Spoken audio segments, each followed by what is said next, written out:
There we go. Is that better? Hey everyone, how's it going? Elliot here. Today we're going to be fixing this Game Boy Light. This is a Famitsu edition Game Boy Light. The Game Boy Light being a Japanese exclusive Game Boy that we never got anywhere else in the world. And the Famitsu edition being an incredibly rare edition, of which there was about 5,000 of them made.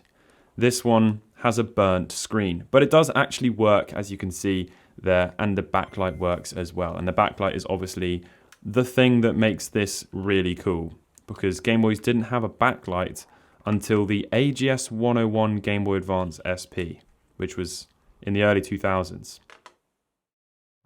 Before we go any further, I would just like to say a massive thank you to the sponsor of today's video, Incogni. In today's world of online marketing, our personal information is being sold between websites behind our backs, and there's not really much we can do about it. Or is there? You put your email address into something one day and suddenly your inbox is flooded with iPhone competitions that you've won that you don't remember entering. But don't worry, there's good news. You legally have the right to remove your information from these websites. But the bad news is that that would take you forever. But don't worry, Incogni does it all for you in an automated way. You simply create an account, grant them the right to work for you, and kick back and let them get on with it. They will handle any objections from data brokers and keep you updated every step of the way. The first 100 people to get Incogni using code ELLIOTC at the link below will get 20% off. So check it out now and click the link in the description. Without any further ado, back to the video. So for this, I'm going to be using my iFixit toolkit, and I'm just going to start by doing a little unnecessary twiddle and then taking it apart. There are 6 tri-wing screws on the back. I must have said that on this channel maybe 1,000 times. We're going to start by removing those. There's something about this clear Game Boy that I think is just absolutely gorgeous. There was a clear Game Boy Pocket, but it was kind of like a translucent. It was clear, but it was kind of a smoky clear, like a matte finish smoky clear. Whereas this is just a crystal clear, polished, glass-like shell, which is just stunning. And the Game Boy Light has a step-up transformer inside in the front, which just has an extra bit of sort of detail to look at. And there's that hazardous triangle there as well, probably relating to that step-up transformer, because it doesn't have that on any other Game Boy. So there's actually 4 Phillips screws, or JIB, Japanese something screws. I always get corrected. JIS. I always get corrected about that. But you can still use a Phillips screwdriver. Just be careful not to strip them. Anyway, there's actually 4 of those screws instead of the 3 that you normally see on a Game Boy Pocket or a Game Boy Color. And I'll explain why in just a minute. So we're going to lift up the ribbon cable latches and pull out the motherboard. And this Game Boy is in ridiculously good condition. Like, seriously, I don't think this has actually been used much at all.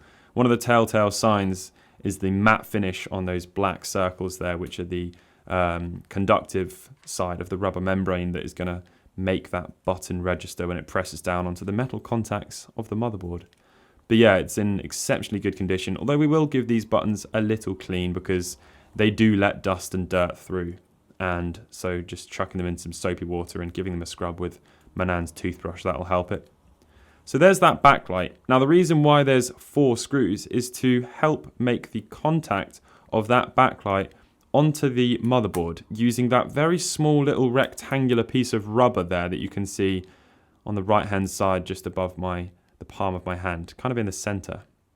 So to remove the screen, we're going to very gently twist the shell, and the adhesive will allow that screen to come out. This one we don't need to be so careful with, but don't do that on the actual one if you're going to do this yourself. Not sure why that happens to the screen. Something to do with the glue that's used. So here's my mug of tea.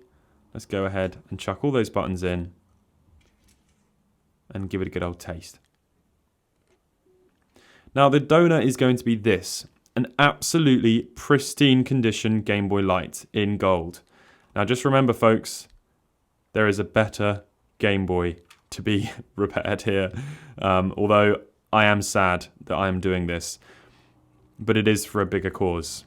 well, I'll now have to find a replacement screen for this one, and then the donor of that one isn't going to have a screen, and the cycle will continue, and I will forever make videos about Game Boys. So we're going to start off by removing the back, and then there's 4 JIS screws inside. We're going to go ahead and remove those. I'm not even going to bother talking.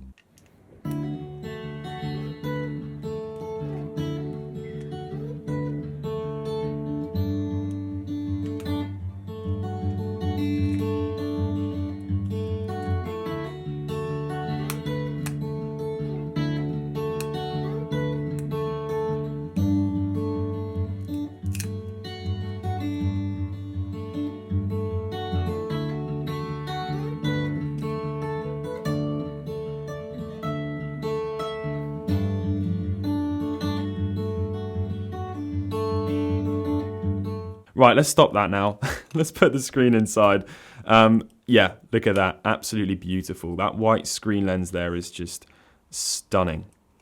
For now, I'm going to put this other Game Boy back together just to keep everything together. You can actually repair those screens. I've heard that someone has now found the right polarizing filter to actually put back so that the color of the screen is still the same, because historically I've been using some sort of polarizing filter that makes the screen go a really green color as opposed to that sort of gray color that the Game Boy Light and the Game Boy Pocket is. But there we go. I mean, that could be a video. How about I just try and repair this one with the right polarizer, and then I can give you guys a link to the right one in the future so that when you're repairing your Famitsu Game Boy Light and you have a burnt screen now kicking about in a beautiful condition gold Game Boy Light, which is a common scenario for most people to be in, you can have the right polarizing filter there. So let's go ahead and give these buttons all a nice scrub, and they're going to come out looking absolutely mint. I mean, they really are very mint. I love that Nintendo make these custom Game Boys. I mean, that white button membrane there, I think, is probably exclusive to this model and none others, which is just so damn cool. Like, there was white membranes used on the DMG, so it's not like they didn't have the silicon lying around, or at least the ability to get their hands on it, and the mold already existed obviously, but it's just so cool that they're using them in these exclusive models. Absolutely fascinating. Similarly to the grey Game Boy Pocket, which has a light grey start and select button membrane. So I'm going to make sure that these are all nice and clean. As I said, this Game Boy was in really nice condition, but it's just nice to know that it's been done, and I will probably play this actually quite a lot because I've got another one that's boxed, and so to be able to have one that I can actually use as my main Game Boy for a while is just absolutely amazing. Although I expect one day I will probably sell this because I don't need two, and they're quite rare, as I stated. I have actually had quite a few comments in the past of people saying that I'm greedy for having so many Game Boys, but I mean, it's kind of my job. It would be fun actually to do like a competition where you have to guess how many Game Boys I have. I don't even know the answer to that question, but if we did a competition where you had to guess the amount of Game Boys I had, and the person who wins a Game Boy, and then they actually get that number wrong, and then they lose. Another thing, I actually have an Astro Boy Game Boy Light that I once did a giveaway of on my Instagram, and then that giveaway never happened because I moved country. It was a really awkward timing. I still have that, and I absolutely will be giving it away. Don't worry, I will be doing that giveaway. I'm not scamming anyone. It's just, it's awkward to then relaunch it, and I'm trying to figure out how.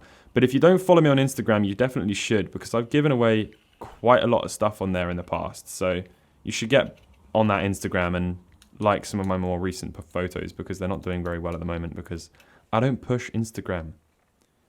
Anyhow, here we are, putting this thing back together now. The membranes are looking nice and shiny, as are the buttons.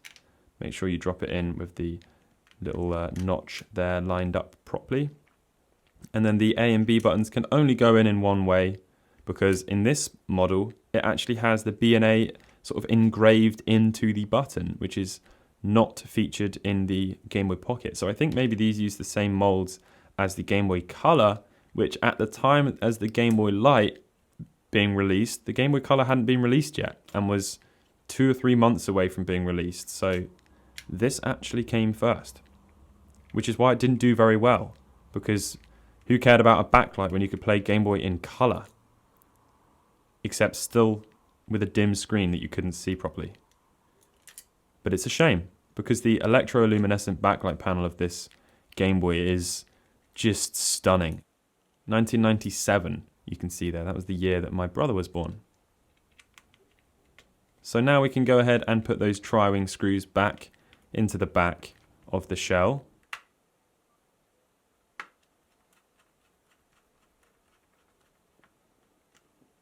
And the other thing I love about the clear Game Boy is that when you put the game in, you're going to be able to see the artwork, which is just absolutely lovely. And I actually have a Game Boy Advance mod that I plan to do that will be using a very similar color scheme. So you should watch that video when that comes out. And I will too, except I've got to make it. So there we have it. The Game Boy Light Famitsu edition, now working beautifully.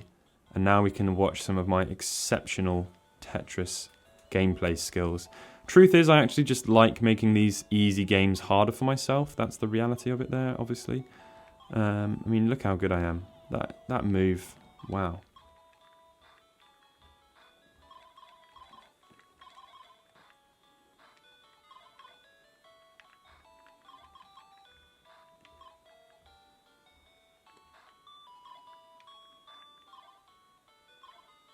I mean, look at how beautiful the colour of that is. It's just gorgeous. And it's actually a bit more blue in real life. The camera sort of makes it look green.